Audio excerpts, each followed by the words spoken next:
It is currently Thursday, June 12th. It's 84 degrees out. It's almost 2 o'clock, and we're going to be doing an oil change on the Explorer. Let's get started. All right, first off, what we're going to be doing is coming up underneath the car. It's going to be hard to see because GoPros don't like darkness, and we're going to be getting the oil drain plug, which is going to be a little hard to get to. It's going to be right over here, if you can see it. I also want to go ahead and apologize. My last tripod broke during the brake caliper video on the Explorer, so it's going to be a little bit harder to record. All right, I went ahead and broke the bolt loose. It's a 13 millimeter. It's not too hard to get to if you got some good ramps on you, but it's a little bit annoying. You just got to be careful. Don't hurt yourself. Don't round the bolt. I almost did accidentally. Let's go ahead and line everything up right here. Just make sure no spills happen. You're going to get oil on your hands. I'm just warning you, everybody here. All right, we're going to go ahead and let that drain. Then we'll get started on the oil filter, which is a little difficult on this car, but nothing too major if you know what you're doing. I forgot to mention, every time you do an oil change on this thing, you want to get a new drain plug because they have a crush washer that crushes when you when you put them back on, or when they're put on, take off, all that sort of stuff. Also, cut my hand. There's this little sharp point on my wrench, I think, that caught me. I don't know what happened, but it did cut my hand. So always be careful when you're doing this. Always have band-aids on you. That's what I recommend. That's almost done draining. Once it's done, we're going to go ahead and test the new oil drain plug to see if it fits in, and if it does, we'll get started on the oil filter. Here's the new oil drain bolt you want to buy. It's the cheapest one at O'Reilly's, but it's still medium range. It's all the same stuff. You're just paying for the name brand. Speaking of that, all this has been provided by O'Reilly's, but because I work there. But here's the new oil drain bolt. It took a lot of convincing to get it in there. It's a 17 mil. I'm gonna go ahead and get it tight, and we're gonna take this cover off. All right, what we're gonna go ahead and do is use a 10 bolt with an extension just to get these off. There's 2 on each side. What you're gonna do is just break them loose. They're really easy to break loose because I was the one who did it last time. So, and then what you do once you take the 2 bolts out, you just pull it straight down and it comes right out.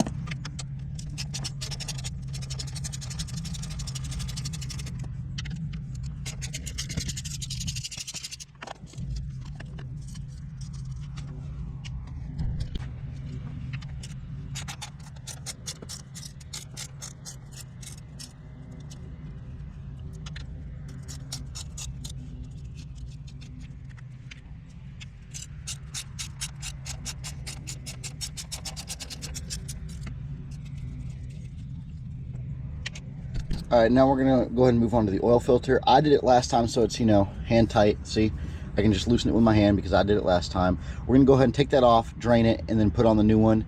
Let's go ahead and get started.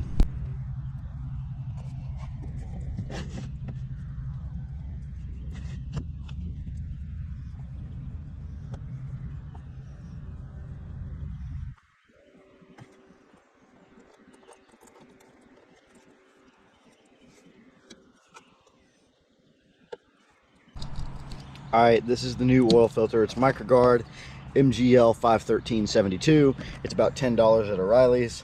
If you have money to spend, I'd spend about 15, 16 bucks on the K&N. It comes with a giant bolt on the bottom to make it easy to break loose if you tighten it too much or if somebody over tightens it. But you're supposed to hand tighten it, but since I'm doing it by hand, there's no point in buying something that expensive. What you're gonna do is just get a little bit of oil in there, lube up all the threads, all that sort of stuff, the O-ring. Let's go ahead and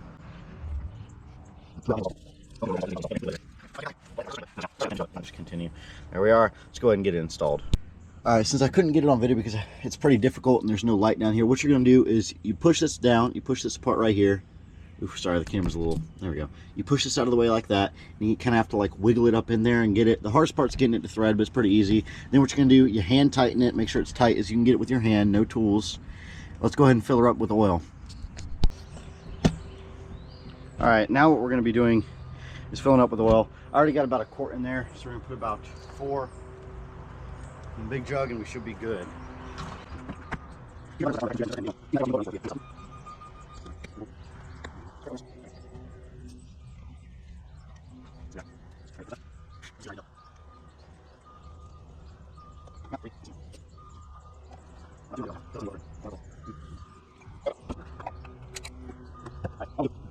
All right, now we're going to crank it to make sure she runs, and then now we're going to put that bottom piece back on and we should be good.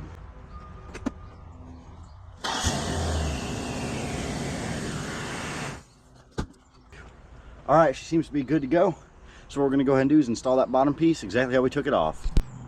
All right, y'all should be able to see it. I can't check the camera, but right here, It's pretty easy. It just slides right into place. And then you just put the bolts in. Ooh, let's see. Make sure you have the flap right here just to line up with these hoses for the AC, I think. What you're going to do, you see this hole right here? Just going to push it in. Do it on the other side at the same time. Oof, if I can get it in there. Jeez. There we are. All right. She should be good. Let's go ahead and get them bolts in. All right, we got that piece back on right there. And that's officially how you change the oil on a 97 Ford Explorer. Appreciate y'all watching.